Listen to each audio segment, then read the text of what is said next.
السلام عليكم، ازيكم يا شباب؟ عاملين ايه؟ يا رب تكونوا بخير وبأحسن حال. طبعا كنا اتكلمنا في يونت 1 عن البيزكس، الحاجات اللي المفروض احنا نكون عارفينها كمحاسبين. تمام. النهارده احنا جايين نتكلم عن يونت 2 اللي هي بتتكلم عن الشورت تيرم اسيتس. هناخد فيها 4 سب يونتس: ريسيفبل، انفنتوري فاندمنتالز، كوست فلو ميثودز تبع الانفنتوري برضو، والسبسيكوينت تو انيشال ريكوجنيشن، ازاي بيقيس المخزون القياس اللاحق. تمام. عرفنا ان حجم الفار كله 15%. طبعا النهارده هندرس الشورت تيرم. هنا بيقول لك ايه؟ بيقول لك this study unit discusses two current assets، بتشمل اتنين اصول متداولة: current account receivable and inventory اللي هم receivable والمخزون. و topics covered in this study unit include، يعني اللي احنا هنغطيه في الشرح هنا: accounting for account receivable، يعني المحاسبة عن محاسبة العملاء، وتشمل ايه؟ تشمل transaction related to account receivable، يعني العمليات اللي بتتم على العملاء، including طبعا the time of recognition، يعني وقت الاعتراف بها. credit loss اللي هي الباد ديت. time of types of factoring، يعني أنواع لو أنا هبيع الريسيفبل اللي عندي لحد يحصلهم لي. accounting for inventory، يعني المحاسبة عن المخزون، وبتشمل items to include in the accounts of inventory، يعني لو أنا هعمل جرد إيه اللي أخده معايا في الجرد اللي هعمله. cost flow assumption method، إزاي بحسب تدفق التكلفة. calculating cost of goods sold and ending inventory using different cost flow assumption method، إزاي أحسب بقى التكلفة اللي هي تكلفة البضاعة المباعة لما هستعمل الكوست فلو. يعني ايه؟ هشوف الاول إيه الطريقه اللي انا ماشي عليها، سواء فايفا او لايفا او ويتد افريج، وهحسب منها الكوست اوف جود سولد والاندنج انفنتوري. the effects of inventory errors، يعني الاخطاء، تاثير الاخطاء اللي بتكون على المخزون. the lower of cost or market value، يعني لما هعمل مقارنه ما بين الكوست والماركت فاليو، او لو هعمل مقارنه ما بين الكوست والنت ريلايزابل فاليو. تمام. طبعا ده كله هناخده بالتفصيل بعدين، احنا قلنا نقراه كده معاكم. طيب دلوقتي هناخد ايه؟ يونت 2 سب يونت 1 account receivable. تمام. بيقول لك ايه هنا؟ ال account receivable or trade receivable are amounts owed to an entity by its customers resulting from credit sales in the ordinary course of business that are due in customary trade terms. ايه معنى الكلام ده؟ بيقول لك ان العملاء اسمهم trade receivable، مدينين تجاريون. دي فلوس الشركة بتطلبها من مين؟ بتطلبها من العملاء. طيب الفلوس دي نتيجة عن ايه؟ نتيجة ان انا بعت لهم على الحساب، فبروح بقى ايه؟ هطالبهم بالفلوس دي. طيب في نشاط الشركة ولا في غير نشاط الشركة؟ لا، in the ordinary course of business، لان انا ممكن اكون بايع حاجات اللي هي السكراب او حاجات مش ضمن النشاط، فهو بيقول لك هنا من ضمن النشاط. يعني انا شغال في الملابس، ببيع ملابس. تمام. that are due in customary trade terms، يعني ليها payment terms، سواء 30 days 60 days والكلام ده كله. تمام. طيب the recording of a receivable which often coincides with revenue recognition is consistent with the accrual method of accounting. طبعا احنا خدنا الكلام ده في يونت 1 في جزء الفار، او جزء البالانس شيت، او جزء الكونسبت اوف فاينانشال اكاونتنج لو انتوا فاكرين. طبعا قلنا احنا بنستعمل الاكروال بيزس، اللي هي لما انا عندي مصروف لازم اسجله. مش شرط ان انا اكون دفعته كاش، مش شرط اكون ان انا بعت استلمت كاش، لازم اول ما ابيع اسجل على طول ايه؟ اكروال بيزس. تمام. فده اللي هو بيقول لك عليه هنا، ان الريكوردنج، التسجيل الريسيفبل، بيكون متناسق مع الاعتراف بالايراد اللي هو المعيار بتاعه، وان انا اكون متماشي مع الاكروال ميثود اوف اكاونتنج اللي هي ايه؟ الاستحقاق يعني. طيب allowance for credit losses، ده اللي هو المخصص. هو بيقول لك هنا allowance، بس هو البروفيجن يعني بتاع الباد ديت. The allowance for credit losses is a contra asset. هو ايه؟ هو حساب وسيط. حساب وسيط ليه؟ reduce account receivable، يعني انا زي شفت انت الموضوع الفيكسد اسيت لما بيكون فيه الاسيت ظاهره بالكوست وليها accumulated depreciation.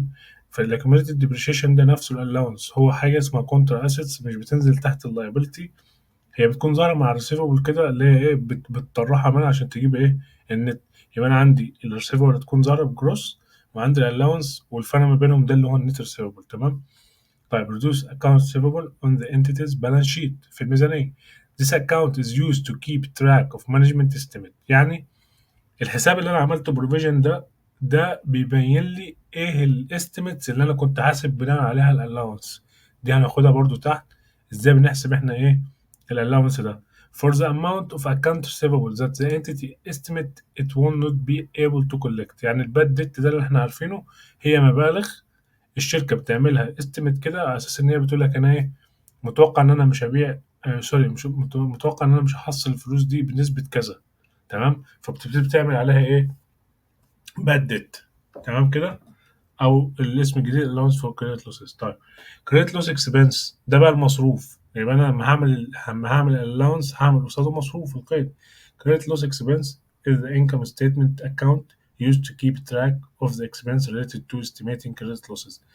يبقى انا قلت ان ال allowance for credit loss لما هاجي ده عبارة عن افتراضية من الشركة او من الإدارة ان هي متوقعة الباد ديت اللي هي مش هتحصل الفلوس دي بنسبة كذا مثلا من الكريدت سيل هنشوفها تحت، او بنسبة كذا من الايه من الاكونت سيربل اللي هي عندها اللي ظاهرة في الميزانية. وبناء عليها بتبتدي تعمل قيد ديبت اكسبنس كريدت الالاونس. تمام كده.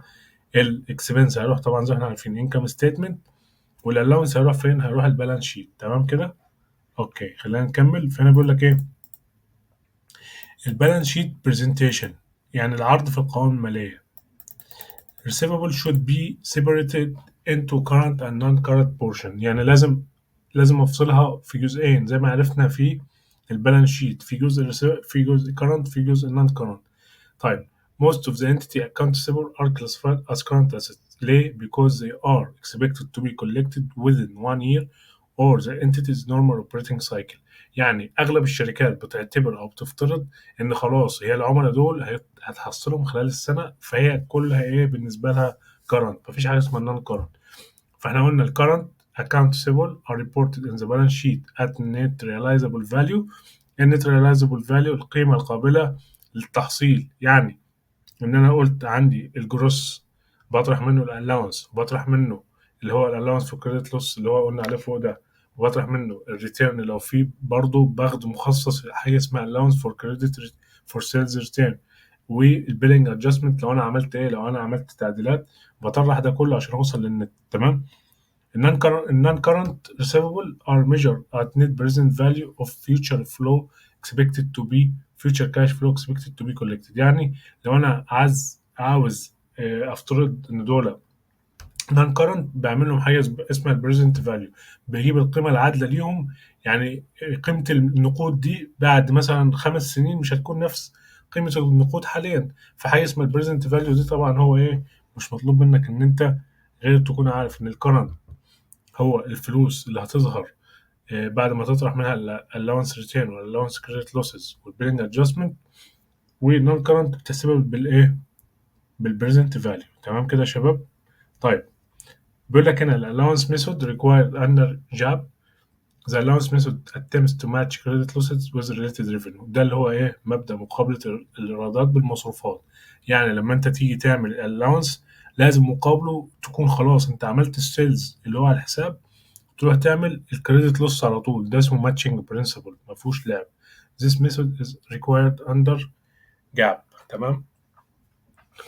As specific accounts receivable are written off they are charged to the allowance account. يعني لما انا هاجي اعمل written off بعمل ايه؟ بعمل ديبت الالاونس كريدت ايه الريسيفبل. دي حته مهمه يا شباب لازم تخلي بالكم منها على اساس ان هي فيها اسئله كتير عليها في ام سي كيو.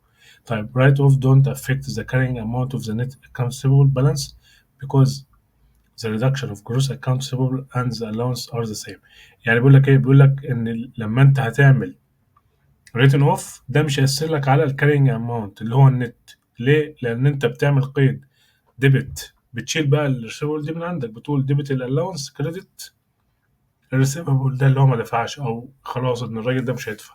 فبالحاله دي انت ما تاثرتش عندك الكارينج اماونت النت ريسيفبل زي ما هي. The written off of the return of a particular account has no effect برضه on expense. ليه؟ لأن أنا كنت باخد احتياطاتي زمان وحاسب الباد ديت، فأنا في الحالة دي لما أجي أعدم خلاص هعدم ديبت الallowance for credit losses كريدت إيه؟ الأكونت receivable، فكده ولا أثرت معايا في الكارينج أماونت بتاعت الريسيفبل ولا أثرت معايا فين؟ في الإكسبنس أو الإنكم ستيتمنت. تمام؟ طيب هنا بيقول لك in the balance sheet the carrying amount of accounts receivable is reported as the net amount expected. زي ما قلنا هتظهر ال accounts receivable مطروح منها ال allowance for credit losses وال allowance for sales return وال billing adjustment لو فيه. Under the allowance method the two approach to calculating the amount charged to credit loss expense are the income statement approach and balance sheet approach. يعني لو أنا عايز أحسب بقى، دي بقى طريقة الحسبة، لو أنا عايز أحسب ايه المبلغ اللي انا هحمله على الكريدت لوس او الباد ديت، ليها طريقتين، طريقه الانكم ستيتمنت ابروتش او البالانس شيت ابروتش.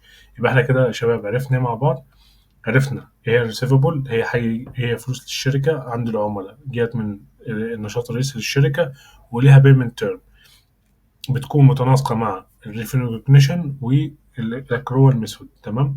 لما اجي احسب الكريدت لوس الالاونس اللي هو البروفيجن، ده على اساس ان انا اعمل تراك على المانجمنت استيميتس اللي حصلت على الريسيفبل بشكل عام. ده بحساب اسمه كونتر اسيس بينقص لي قيمه الريسيفبل. كريدت لوس ده اللي هو المصروف، ده اللي بيظهر في الانكم ستيتمنت، وبرضه عشان اعمل تراك عليه البالانس شيت قلنا جزء الكرنت وجزء النون كرنت. الكرنت ده اللي هو انا متوقع ان انا احصله خلال سنه او اوبريتنج سايكل، والنون كرنت اللي هو بظهره بالايه بالبريزنت فاليو. تمام؟ الالاونس لما هاجي اعمل الالاونس لازم اكون عامل ماتشنج برنسبل اللي هو مقابله الايرادات بالمصروفات. وقت ما اسجل الايراد لازم اخد مقابله بروفيجن او الالاونس ده. تمام؟ لما اجي اعمل ريتن اوف مفيش حاجه تتغير على الكارينج اماونت لان انا شلته من الريسيفبل ورحت مسكر ايه او قفلت قفلت اللي هو الالاونس ده.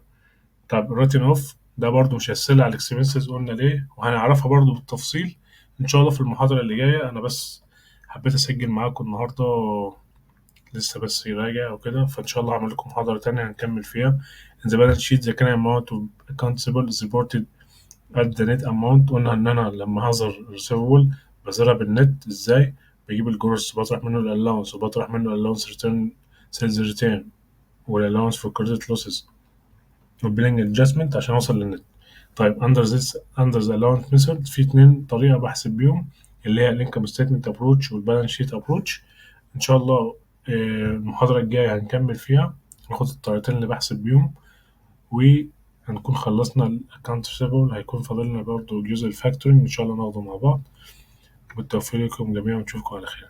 السلام عليكم.